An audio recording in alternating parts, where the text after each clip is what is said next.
Hello, my name is Amy Limpetlaw, and I am the head librarian at the Boston University School of Theology Library.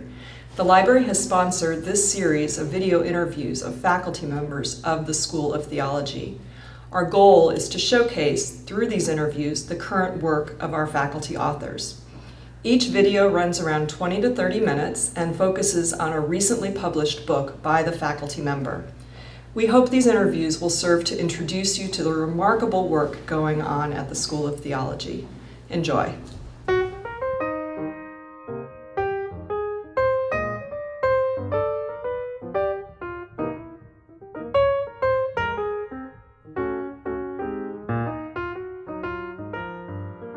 I'm Tim Snyder, and I'm a doctoral student here in the School of Theology, and I'm here with Dr. Nancy Ammerman, a professor of the Sociology of Religion in the College of Arts and Sciences and also in the School of Theology. And we're here to talk about your new book, Sacred Stories and Spiritual Tribes, Finding Religion in Everyday Life.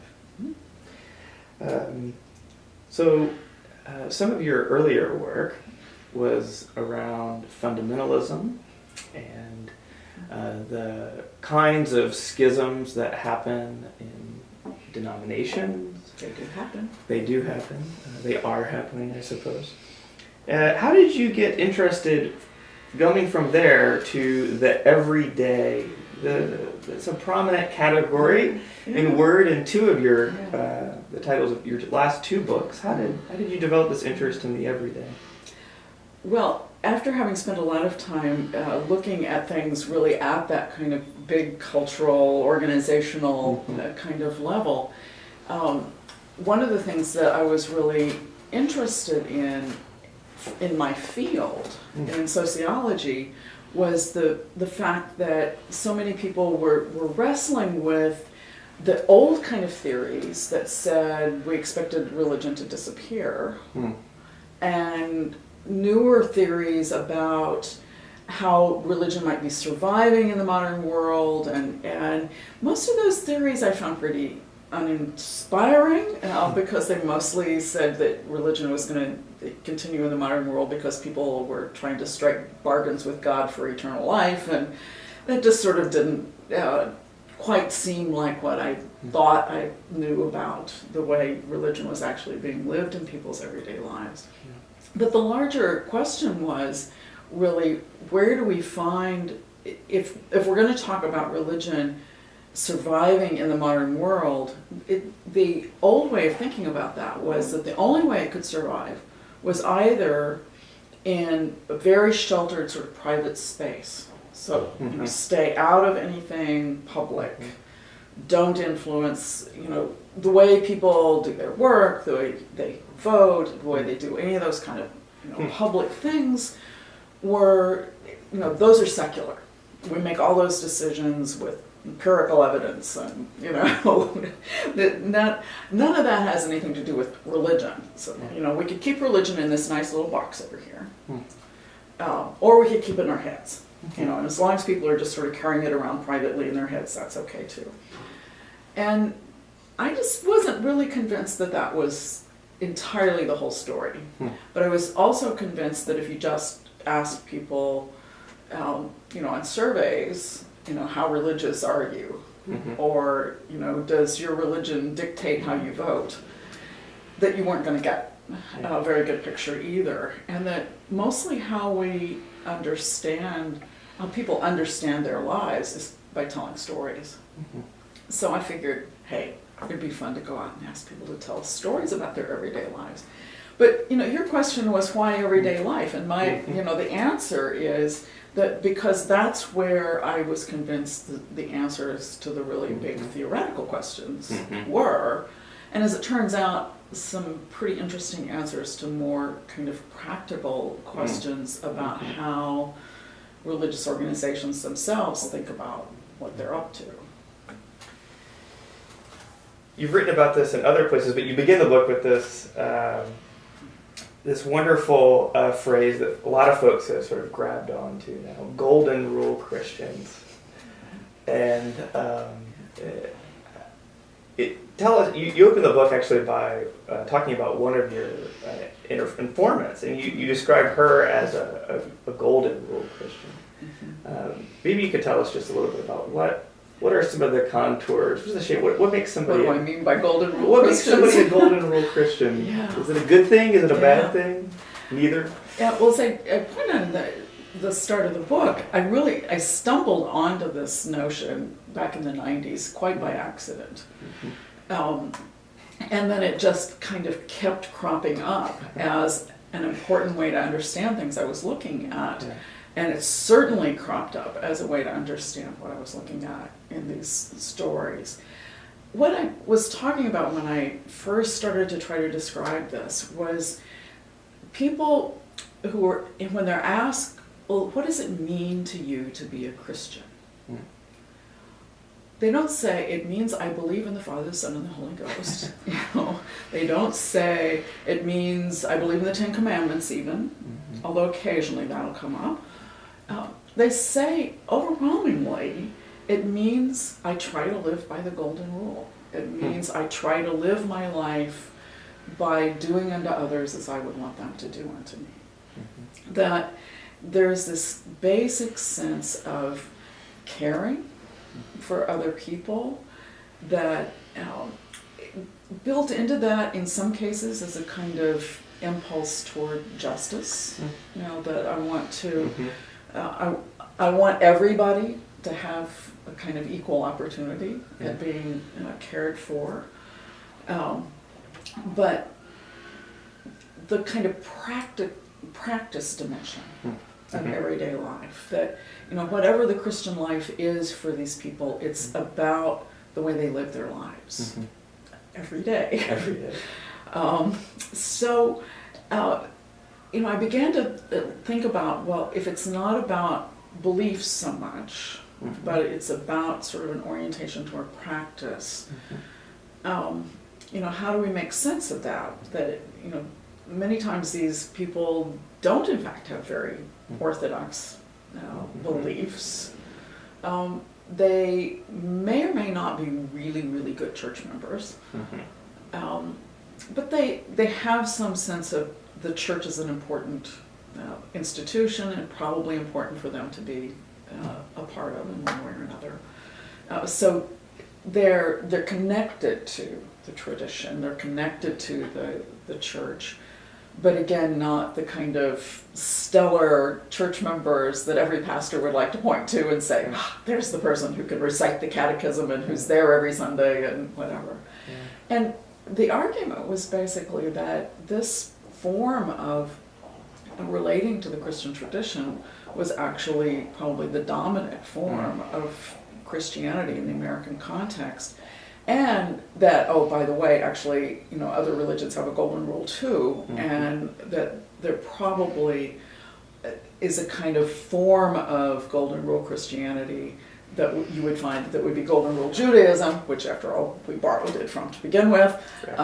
And as one of my current students is finding in interviewing parents who are Hindus and Muslims, much of how they talk about how they want to bring up their children has to do with, do unto others as you would have them do unto you. So there's a kind of golden rule Hinduism and golden rule Islam as well. So yeah, it's been an interesting thread to kind of continue to follow through. Early on in it's probably the second chapter, I'm guessing. You sort of begin to break down some of the ways that scholars, the media, me, we sort of have fallen into this way of talking about the decline of religion, and it almost feels inevitable to talk about it that way. Yeah, we all know it's true. It's all know, of course it is. And one of the things that I found very helpful right from the start about it was complicating this notion of what do we mean when we talk about spirituality? What do we mean when we talk about religion? And I mean, it seems like every day. Now there is a new survey that's going to tell us about those who are spiritual but not religious. They'll explain all of this decline and this totally new religious landscape. But you decided to actually ask folks what they meant about those terms as they told these stories.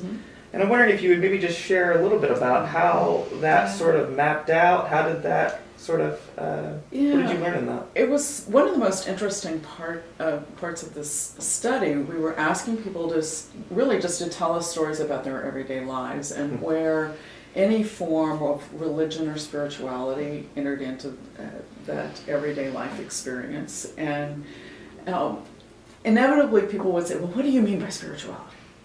And we would say, well, what do you mean by spirituality? Really steadfastly refused to define it for them.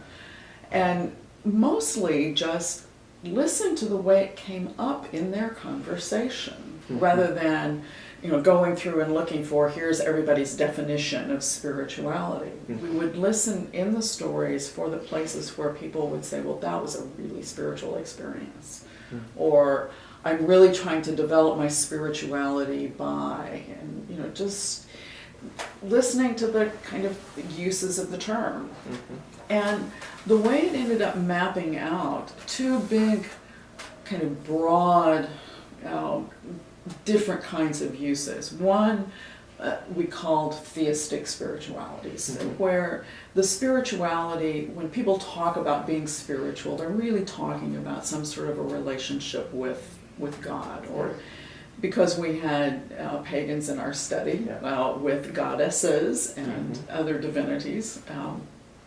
And then another broad kind of spirituality that didn't have that personal divine presence as part of people's understanding of what spirituality was. That kind of spirituality sometimes was a kind of awe in the face of beauty and nature, and people talked about wonderful landscapes and sunsets and all those sorts of things as inspiring a sense of spiritual connection. But people also often talked about their sense of relationship to other people, or connection to, sometimes connection to something pretty big like humankind or whatever, but I'm part of something big that's bigger than me, that has a bit of a way of calling me to account, even though it's not a personal God. I'm somehow sort of accountable to this beautiful world, to this larger universe of humankind, and so forth. A lot of people talk about spirituality, a lot of commentators talk about spirituality as a kind of very self-oriented. I'm trying to find my true inner self, and meditating on who I'm meant to be and that sort of thing. And some people do talk that way, but that's actually one of the least common, at least in our sample, one of the least common ways that people talk about that sort of non-theistic spirituality. As it happens, we know from other research that that kind of self-cultivation link to spirituality is much more common in Europe than it is in the U.S. So, there's something interesting going on with the culture there. But those two big landscapes with some nuances among them. And bottom line, no matter what kind of spirituality you're talking about, the people who are actively pursuing it, not just sort of because we're asking you some questions, talking a little bit about, well, I guess that could be. People who are actively engaged are extremely likely to also be involved in a religious community. This is not something that people are doing just kind of out there on their own. Right. Maybe now would be a good time to say a little bit about the sort of scope of the project. Where did you do this project? How many people were there? Well, when I first proposed it, I wanted to do it in like 9 different locations. I still want to do it all over the world. Why not? But we only had so much money from the Templeton Foundation, which should be mentioned in this context. They did fund the project.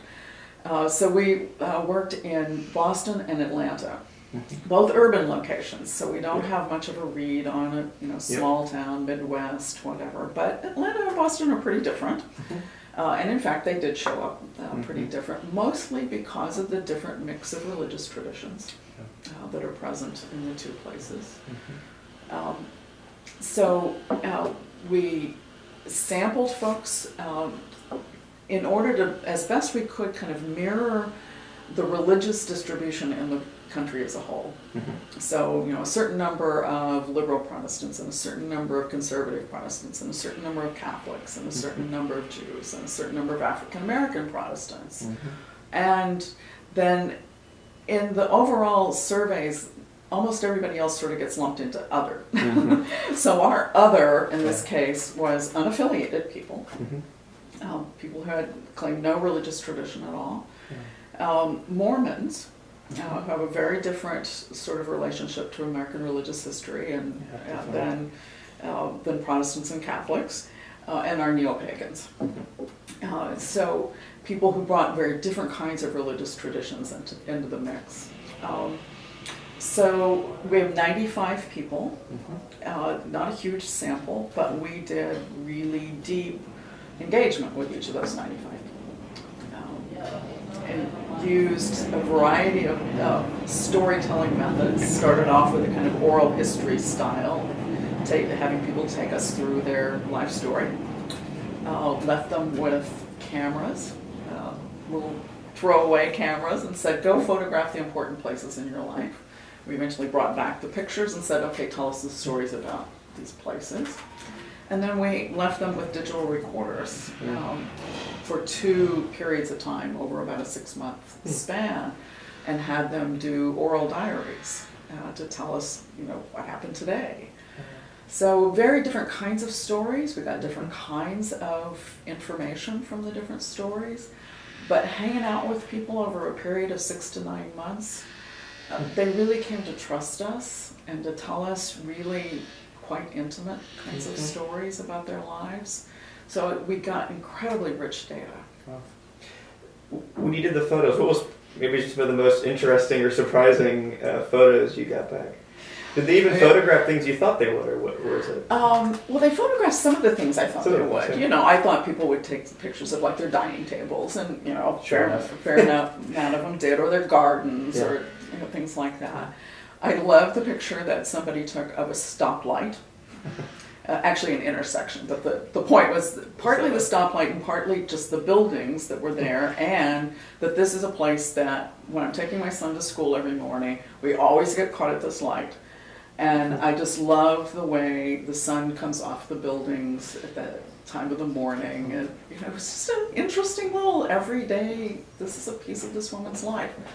Probably the most interesting photo or set of photos were ones that a woman took along the path that she takes to walk her dog. And what we found out in listening to those stories about the pictures was that she also prays while she walks her dog, and uses prayers from the Book of Common Prayer, prays the 23rd Psalm, prays for people in her life that she is concerned about, prays for the world. It was something she didn't tell us about in the initial interview, but when there was a picture in front of her, she started telling the stories. Was there a difference between the kind of stories that people tell from photographs and the kind of things that they shared in the oral diaries? I mean, this is it's sort of a difficult thing. You're talking to somebody who's not physically present, but so it's sort of a dear diary to yourself kind of thing. Is it? Yeah. Well, how did that go? It was kind of funny to listen to how people talk to their tape recorders. Some of them talk to their recorders as if, I think most commonly, as if it were a phone conversation. By this time they knew the researcher who was working with them pretty well, and so they would say, well, hi Amy, this is Joe. I'm checking in today. Sometimes they really did do it like a diary or a journal. we had a few people who turned it into almost a meditative or prayer kind of exercise. At least one person who used it as a proselytizing tool. Here's what you need to know about the truth, you know. And, but what we got in those stories were often very real, raw kinds of experiences. You know, sometimes people had trouble figuring out, okay, what was special about today? Let me think. Well, really not much, and you know, they would have a little difficulty trying to figure out what they would say. But other times, something would happen, and they would start recording.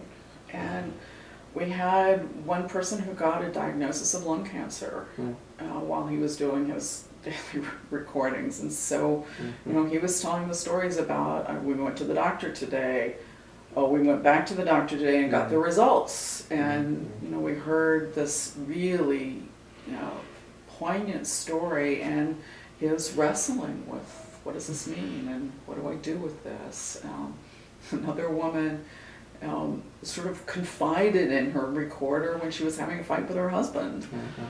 So there were really interesting ways that, to the extent they had really come to trust us, you know, we heard about things that most interviewers never hear about. Is there a relationship between the stories they told off of these and the kinds of religious communities they came from? This is the sort of sense that it's part of this tribe language, this tribal notion. What role do communities have in the kind of everyday stories that people will share?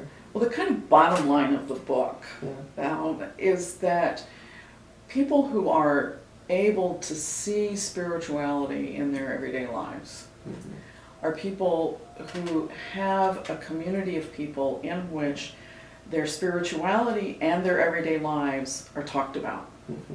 Now sometimes that happens in an actual religious community.